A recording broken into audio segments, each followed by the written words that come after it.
growing up a basketball fan, meeting legends is always something I never take for granted. And, I've met you a couple of times before, always at these events. We're at the All Star week here at Los Angeles, and you're being pulled in every which direction. George, the Iceman, Gervin, I am so proud to be sitting next to you right now and having a little bit of time to just dig into your head and find out, what's that DNA that brings you to that legendary status. But George, Gervin, thanks for hanging with me. Thank you, man. Good to be here. I'm glad to be here. I've been to so many All-Star games, man, over the years, and I enjoy each and every one of them. Yep. Being here in L.A., it's been a while since we've been in L.A. Yep. And I get a chance to hang out with my man Mintz, Dave Mintz, and stuff. So, it's fun. It's fun to come to the event, man. I mean, it's an honor, and I hope it's an honor for these guys to get picked to be, chosen to play.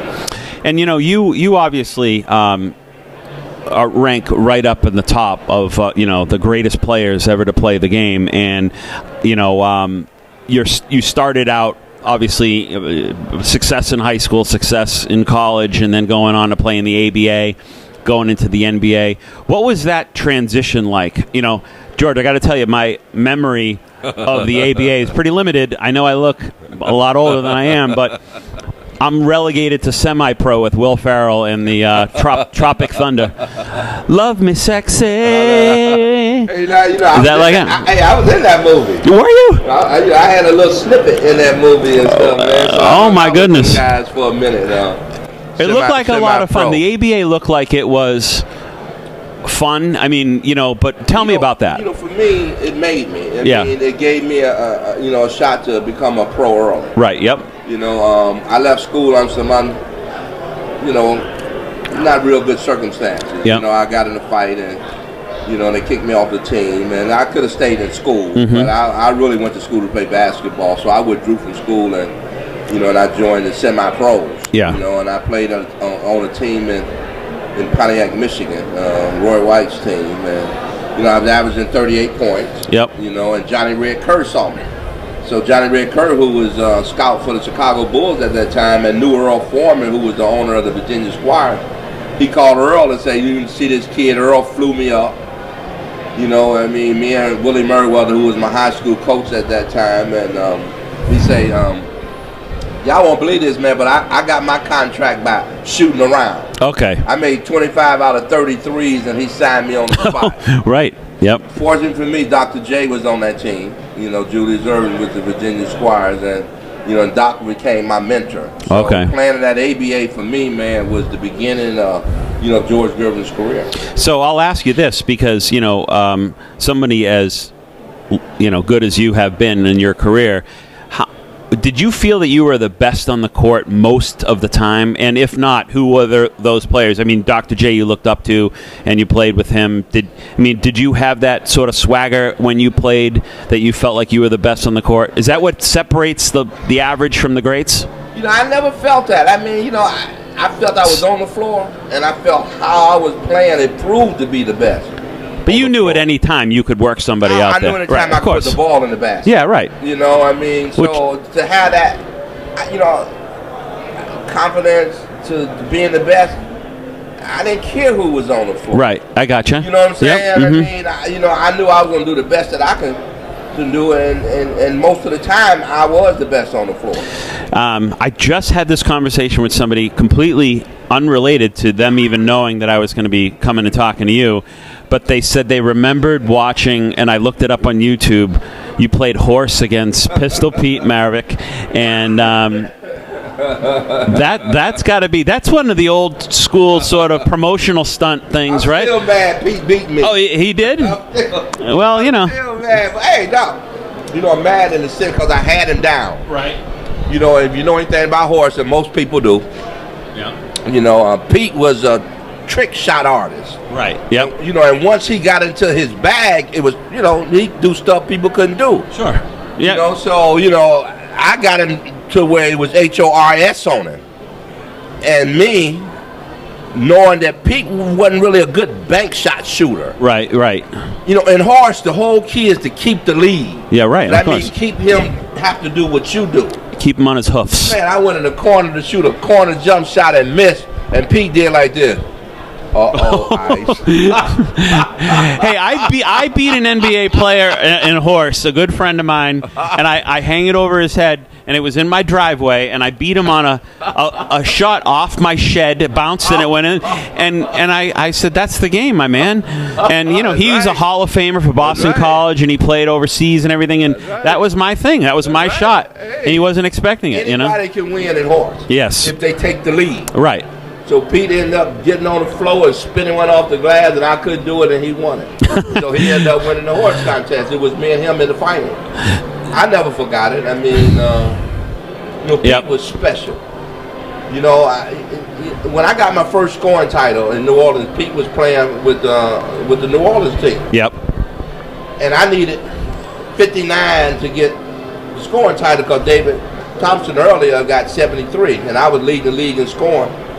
You know, all the way up to the last game, and David took it by a few percentage points, so they calculated, and I needed 59. Pete was on the sideline. I'll never forget it. Pete was on the sideline rooting me on. Come on, Ice. Come on, Ice. Yep. I mean, you get a guy like Pete Maravich, man, root me on, man. Right. I ended up getting 63 points in 33 minutes and winning my first scoring title. So I have a fond memory of him. You know, as a basketball player and as a human being. You know, obviously I miss him because I think he's one of the greatest basketball players that ever played. Mm-hmm. You know, but when you talk about that horse, you know, we could talk about the horse, and he did beat me, and I didn't like to lose, but I didn't mind losing to Pete Maravich. Well, you know, I mean, it was amazing, and I just saw that, and I had to bring it up, and then, and here's it. I'm going to go back. I'm going back in my treasure chest of memories. You were the reason I wanted to have a nickname. And I had the poster. Okay. You know, I had the poster. How did you get? First of all, if you could pick a nickname, Ice, to get that, where did that come from? Fatty Taylor gave me that name, man. I'm from Detroit. You know. That's a nice name. You know, man. If you go back to Detroit, you know, you get a guy named Iceberg Slim. Okay. Yeah. Iceberg Slim was a pimp. Yep. I ain't that pimpish about me. Right. You know, I got it. Yep. You know what I'm saying? I didn't like that. Yeah. So why Fatty started calling me Iceberg, now, you know. I won't ask how he got his name, Fatty, right? But right? Okay, because I like ice. I don't want to be called Fatty. Here comes Fatty. No, that's not, you know. He was legendary. Yeah, okay. Fatty was legendary, but Fatty is the guy that gave me the name Ice. I mean, you know, I was 175 pounds. I didn't sweat much, and then my style, I dressed real well, you know, suits, and shoes, gator shoes, and that's when he started calling me Iceberg Slim, and then he finally broke it down and started calling me Ice. That's how I really got my nickname. And then when did you ever get it on your license? I ain't got it yet. No? Because I don't want everybody following me home. Yeah, right. No kidding. All right, so you go NBA, you know, talk about San Antonio becomes your home, right? You're down there now. What was it about San Antonio that you said, you know, I'm going to stay here? Because you're not from there. I'm from Detroit. From Detroit. But San Antonio is your home and kind of what you're known for. You know, I mean, I spent there. I married my wife there. I had my children there, you know. So I've been there now 42 years. Yep. You know, I'm married 41. I mean, everybody know me. You know, I mean, that's where I did my work. That's where my job pretty much was, you know, in San Antonio. And I still work for the front office with the Spurs. You know, I do a lot of community service stuff. I created my own program from being in the community service with the San Antonio Spurs. So now I got a charter school called the George Gervin Academy. I have a youth center. I have, you know, I build retirement homes for senior citizens and low-income people. So I'm just a part of that fabric. You know, the people love me. I love them. You know, we have a great love relationship. I mean, so it's a special place to be for me. You know, I live on 30 acres out there, you know, so I got a nice little spot. You know, I got a nice little homestead. Are you a cowboy now? No, I don't have cows and all that. No horsing? I got a lot of guns. Okay, you got horse. You got a horse? No horse. I got a driving range. You know, I got all the things that I enjoy doing. Yep. You know, I mean, and so in San Antonio, 3 people walk into a restaurant: you, the Iceman, the Admiral, and then Mr. St. Croix, Tim Duncan. Who gets the free meal first? Who do people start bringing over the free appetizers and drinks for first? If they old, it's me. Yeah. If they're young, it's Timmy. Yep. If they're in between, it's David. That's a big 3 right there. I like that. Hey man, I mean, but 3 of the greatest. I mean, how would you think going back and you 3 playing at the same time? How would that have? That would have been. If I had a Tim Duncan or a David Robinson on my team, I mean, it would have been special. Can you imagine I had a good team, with Artis Gilmore, Mike Mitchell. Yep. We had a chance to win it all. Yeah. It just didn't happen. Right. Because we were playing against some guys like Magic Johnson and Kareem Abdul-Jabbar. Who are they? Hall of Famers. Woo! I mean, but they were special. Yeah. They were special men. I mean, so, I never criticized the guys that I played with. And some guys that I wish I'd have played with, I mean, or had the chance to play with. But the guys that I did play with, I was proud to play with them. They were warriors, I mean, and we went to fight, man, and, I knew they always had my back. So now you're in San Antonio, and this question comes straight from the Nilosek household and my wife and my kids, who are my wife teaches in a charter school. My kids go to charter schools.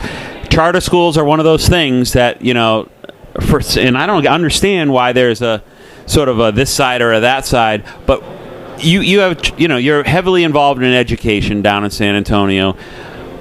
But what got you into that? Like, what was the moment that you kind of said, this is a meaningful passion for me, and I'm gonna, because that's a great part of your retirement and where your life is now, and that's a very meaningful, that leaves a lasting impression on those kids and families in that city. You changed lives. I mean, I was born, like I said, I was raised by a single parent, my mom, and my mom kept us in program. So I'm a product, of programs, so I know they work. So that was my reason why I created the youth center. And from the youth center, we grew into a charter school, so that's the passion I have, for young people. I know there's a lot of kids out there, man, want to play sports, or entertain, and, and they put all their eggs in one basket. So I know for me, I wanted to create an educational environment for them to have an understanding that education should be your number one priority. I don't care what you do. You should have that 1 to 12 foundation under you. Because if you do, it gives you a better chance of success. And that's why I started my school. Like I said, it's been 21 years. I done graduated thousands of kids from my school. And when I get a parent or grandmama or a kid come to me and say, Mr. Gervin, I graduated from your academy, ain't no feeling greater to me than that in the world. Because now I know I done had a positive impact on somebody's life. That's like a championship ring every day. Every day, man. I mean, so ain't nothing greater than that. I mean, so these rings and success I had on basketball floor is secondary when you change a kid's life. So sports, obviously, you just mentioned, going through K through 12 and the importance of that. And, now we have this whole, movement in sports where everybody's a winner and everybody gets trophies and that kind of thing. And from somebody who had to overcome obstacles, and sports being a great analogy for having to figure out how to, how to deal with adversity, deal with losing, deal with, you're having your ego stepped on. All of those things, I think, build character that, yes. That could we be depriving our kids these days of, you got your ass kicked today, and, you got to get back up tomorrow and do better or get back, just get back to things. Because I don't like that everybody win. Because that's not life. Yeah. Amen. I mean? Yeah. Losing is sometimes winning because you learn from losing how to win. But George, if you don't lose, how are you supposed to enjoy a win or a victory unless you know what it's like to have to put the work in and know what it's like to fall on your face? It ain't fair to kids for programs to be that way. Right. It's you being an enabler. Yeah. And being an enabler and stuff can harm a person. Yeah. We gotta treat our kids, man, like life is. Yep. We got to prepare them like life going to be. And the older you get, the harder it's going to get if you don't have an understanding and a foundation of what it takes to become an adult. Values, morals, and principles, to me, is the ingredients of a human being. If you have that, I think you got a good chance to have some success in your life, man. So, to me. So the teachers and the mentors and the coaches, well, the ones at your schools, what are the most important criteria to be an employee at those schools? Like, what do you want them to bring to the table for those kids? Passion to teach. You got to have it because it's too hard. Yeah. I mean, be interested in it. Else. Yeah. You're dealing with somebody else's baby, and then you got to go home and deal with your own. Right. You got to have a passion to be a teacher. Right. And that's why it's a revolving door. Because you get someone in there to come and get the check. Yeah. They ain't staying long. Right. You gotta have that. You gotta have that teacher come in there and say, "I'm gonna make a difference." Right. So if I'm gonna make a difference, I'm gonna do whatever I can to move this kid along the right way, educational way, and get to know him. Show him that you care. Get to know what you got. As a human being, right. They don't get paid enough to me. Yeah. To me, teachers are a part of our fabric, man, that we don't give enough attention. Well, George Gervin, this was obviously a bucket list item for me. Just somebody that's played on the same court with Jackie Moon in the Tropic Thunder. I got to tell you, that to me, love me sexy. That was out here too. Do you have some of those pictures that you must have had? I got pictures of it. But you must have had some nice clothes back in the day. Ice, you came in, I'm telling you, I was sharp as a tack. Yeah, I remember. Gators. Wow. All the time. Yep. Lizards. See, but people don't know, if you wear gators or lizards long enough, they start biting you back. George Gervin, enjoy, please, your time here in Los Angeles, and it was my pleasure to talk with you. And we're going to put all of George's information on his charter schools and all his organizations up online, and hopefully your passion, your interest, everything that you do grows and spreads across the country, because we need it. We need it. George Gervin. Thank you. Oh, that was nice. That was fun. You were great. That was good. That was.